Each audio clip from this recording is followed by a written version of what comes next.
what you find as far as videos. In fact, the video has all been scrubbed from the internet. All that remains in the video that is supposed to be the same speech is not the same speech whatsoever. So I wanted to go over this Trafficant speech because I think it's a very important part of history that must be accessible to people. So this is from Representative James Trafficant Jr. of Ohio when he addressed the House of Representatives March 17, 1993. He begins, "Mr. Speaker, we are here now in Chapter 11. Members of Congress are official trustees presiding over the greatest reorganization of any bankrupt entity in world history, the U.S. government. We are setting forth, hopefully, a blueprint for our future. There are some who say it is a coroner's report that will lead to our demise. It is an established fact that the United States federal government has been dissolved by the Emergency Banking Act, March 9, 1933. 48 Stat 1, Public Law 89-719, declared by President Roosevelt,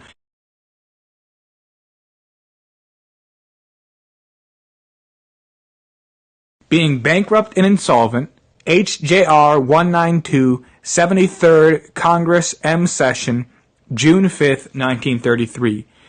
Joint resolution to suspend the gold standard and abrogate the gold clause dissolved the sovereign authority of the United States in the official capacities of all United States government offices, and departments, and is further evidence that the United States federal government exists today in name only.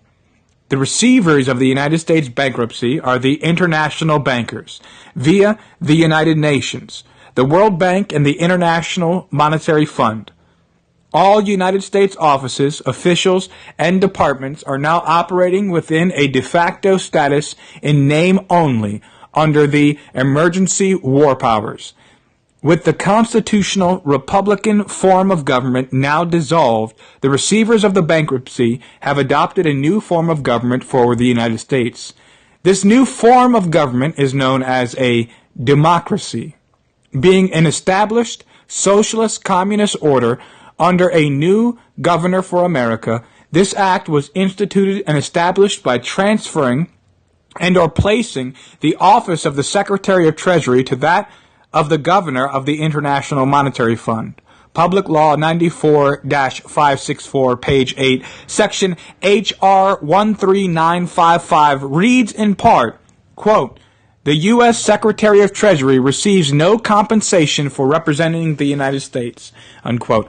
So the Federal Reserve System is a sovereign power structure separate and distinct from the federal United States government. The Federal Reserve is a maritime lender and or maritime insurance underwriter to the federal United States, operating exclusively under Admiralty maritime law. The lender or underwriter bears the risks, and the maritime law compelling specific performance in paying the interest or premiums are the same. Assets of the debtor can also be hypothecated. To pledge something as a security without taking possession of it as security by the lender or underwriter. The Federal Reserve Act stipulated that the interest on the debt was to be paid in gold. There was no stipulation in the Federal Reserve Act for ever paying the principal.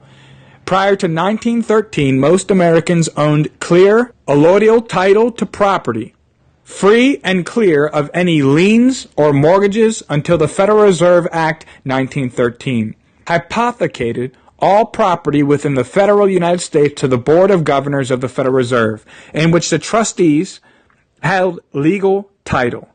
The U.S. citizen was registered as a beneficiary of the trust via his or her birth certificate. In 1933, the federal United States hypothecated all of the present and future properties, assets, and labor of their subjects.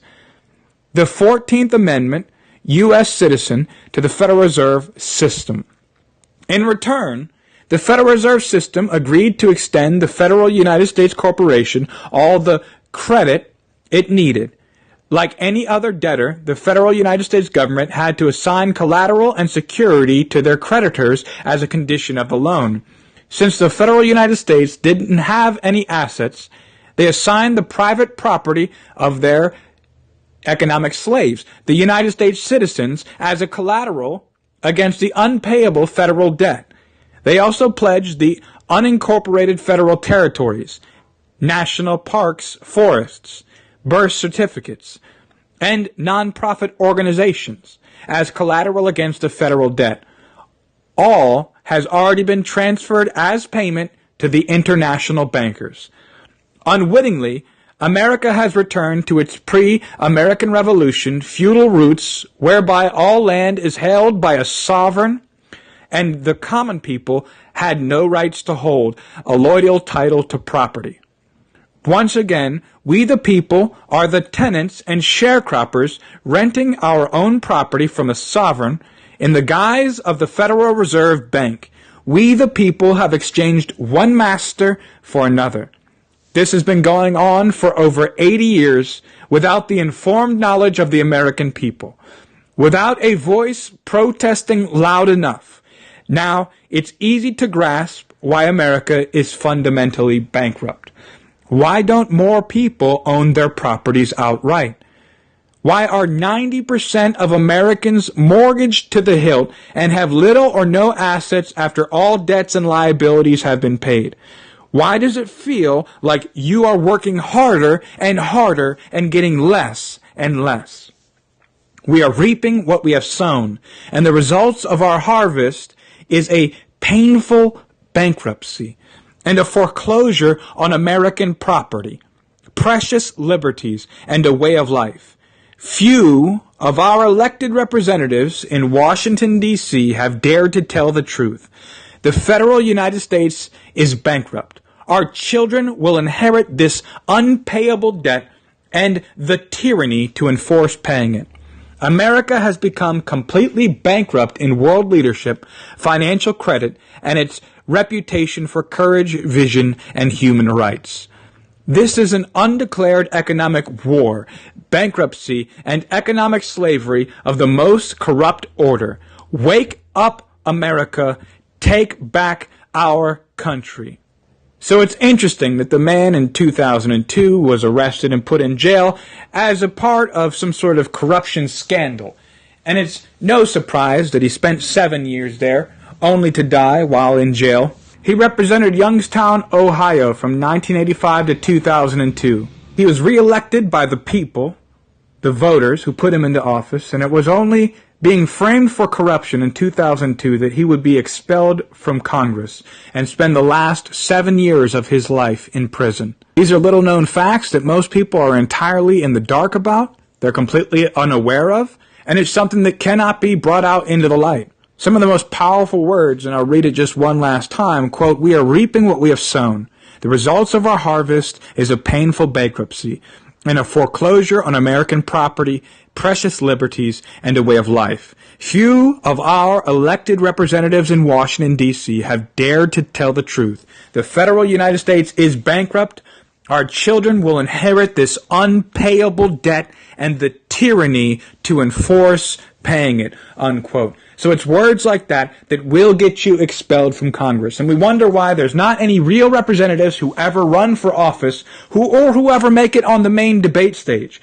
There's never any real representatives of the people's interest. Because when anybody ever stands up against the true heart of a problem, which is corrupt, foreign banking cabal that is running everything in our lives, owns our houses, that is stripping the wealth out of the United States, if anybody were to ever stand up to speak out against it, regardless if they had been duly elected by the people and the citizens in this great republic, there are other means for being able to silence dissenting voices. It reminds me of some of the words of John F. Kennedy that he said just secretly about secret societies and secret oaths and secret proceedings, but he said something. He said, "No rumor is printed. No information is circulated about this. No rumor is printed. Its dissenters are silenced, not praised." So also in his speech, he talked about covert means being used by people. That is secret means. That its hidden power structure is invisible to most people because they largely believe the lies they are told. And if you believe if that is somehow true, ask yourself, why was this man, after giving such a speech in Congress, removed? If it is not true, why such a big deal to go and sweep him away and silence his voice? To be able to prevent people and the citizens of the United States to understand just what is going on in our nation. But you know, it does not have to be this way. It does not have to be this way. I know that was kind of long, but I believe that this is something that needs to be preserved for the modern age, for modern history. And it's a shame that whenever you go to look up this video, it is scrubbed from the internet. And the only video that is put in place under the same name, because if you look up this speech under the same name, James Trafficant Jr. addressing the House of Representatives March 17, 1993, you will be presented with an entirely different video of him speaking, which is not even on the same day because he's not wearing the same clothes that he was wearing when he actually gave this speech. So that's very interesting that the only thing presented, it comes from C-SPAN submitted by a private individual. And it's an entirely different subject, still covering things on the IRS, but an entirely different subject. Those kind of things are the reason that you really should be paying attention. That's why it's important. I thank you guys so much for joining us here at the Silver Report Uncut. If you like the content, be sure to subscribe, like the videos, share the videos, get the word out. I thank you so much for stopping by. As always, stay safe.